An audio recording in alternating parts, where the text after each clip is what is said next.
Éric Chenu, on vous retrouve.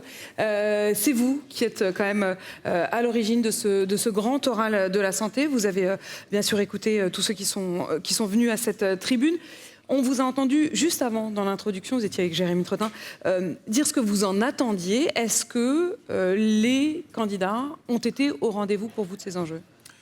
Je crois qu'on a entendu chacun, dans la cohérence de son programme politique, de ses orientations, traiter des sujets qui préoccupent nos concitoyens. L'accès effectif aux soins, les déserts médicaux, les délais de prise en charge, la question de la dépendance, l'accompagnement des plus vulnérables. Chacun et chacune des candidats et des candidates qui se sont exprimés ce matin ont éclairé leur vision, leur ambition pour le pays sur l'ensemble de ces questions. Donc je pense que ça nourrit le débat public. Donc de ce point de vue, je pense que ce moment démocratique a été très utile. Et il faudra bien évidemment qu'on le prolonge. Qu'on le prolonge, je vais y revenir dans un instant, mais il y a un point qui ressortait vraiment très fort de l'enquête Harris Interactive qui a été faite précisément sur ces questions de santé. C'était le regard des Français sur l'accès aux soins et leur sentiment qu'il y a des déserts médicaux, qu'il y a des inégalités. Est-ce que là-dessus, qui est quand même un enjeu qui dépasse pour le coup le clivage droite-gauche, parce que tous ont dit que ça n'était pas acceptable, qu'il y ait encore aujourd'hui presque un Français sur deux qui dit avoir parfois renoncé à se faire soigner, faute de soins, faute de médecins, faute de rendez-vous ou faute de moyens. Est-ce que là-dessus, vous avez le sentiment que les réponses sont à la hauteur ? Alors, vous y serez vigilant, j'imagine. On y sera évidemment très attentif. Ce que j'ai entendu de la part de plusieurs des candidats ce matin, c'est déjà qu'ils font tous ce diagnostic-là. C'est-à-dire que personne ne dit non, c'est un non-sujet, etc. Donc il y a une résonance entre le diagnostic qu'ils posent et la réalité de ce que vivent les Français et de ce qu'ils nous disent, nous, dans le contact, dans les liens de proximité que les mutuelles ont avec leurs adhérents et de ce qu'ils nous ont dit au travers l'enquête diligentée par la mutualité française avec Harris Interactive auquel vous faisiez référence à l'instant. Donc ça, c'est déjà, je pense, quand même un point utile en démocratie, c'est partir du bon diagnostic. Et puis ensuite, bien chacun fait des propositions. Ces propositions, elles ne sont peut-être pas d'ailleurs forcément alternatives, antinomiques les unes aux autres.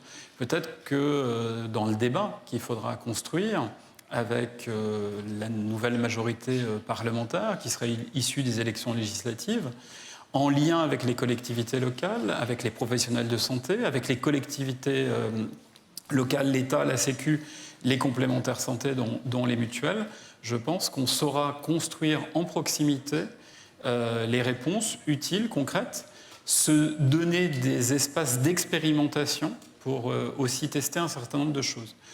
Moi, ce que j'ai entendu aussi de la plupart des candidats qui se sont exprimés ce matin, c'est le souhait qu'on sorte de la logique de gestion comptable, qu'on aille plutôt sur des indicateurs autour de la qualité.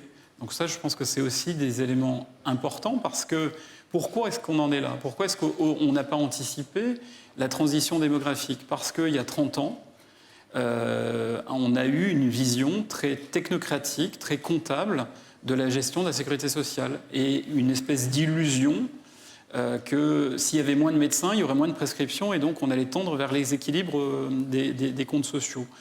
Le problème, c'est que dans le même temps, la population a vieilli, ce qui était quand même assez évident quand on regardait les courbes. Il suffisait de regarder les pyramides des âges. Les pyramides des âges. Les pathologies chroniques, elles, ont vachement augmenté. Et ça, par contre, on aurait peut-être pu l'endiguer si on avait davantage misé sur la prévention. Plusieurs candidats se sont exprimés là-dessus. Ils l'ont tous dit qu'il faudrait de la prévention. Si on fait les investissements qu'il faut dans les années à venir, il y a peut-être un moyen d'atteindre de meilleurs résultats en la matière et d'avoir des équilibres beaucoup plus soutenables. Tout dernier mot, parce que vous avez dit qu'il faudra prolonger. Est-ce que vous avez un mode d'emploi pour prolonger ce débat ? Alors, comment on va prolonger ? Déjà, on ne va pas prolonger forcément seul. Aujourd'hui, la mutualité, c'est des dizaines de milliers de femmes et d'hommes, élus, salariés, qui font la mutualité au quotidien, qui s'engagent, qui échangent, réfléchissent, agissent ensemble à l'émergence des solutions. Mais on le fait aussi avec d'autres. C'est tout le sens de notre engagement au sein du pacte du pouvoir de vivre, aux côtés de nos 65 partenaires, pour porter ensemble 90 propositions utiles pour la transition écologique, économique, sociale, démocratique. Notre implication dans la République de l'économie sociale et solidaire, initiée par ESS France. Donc ça, on va continuer à le faire, c'est-à-dire travailler dans les collectifs dans lesquels on est engagé, la Mutualité française, pour continuer de nourrir ce débat-là. Parce qu'on a besoin de la mobilisation de tout le mouvement social et de tous les corps intermédiaires. C'est absolument indispensable pour engager les réformes, les adaptations dont on a besoin.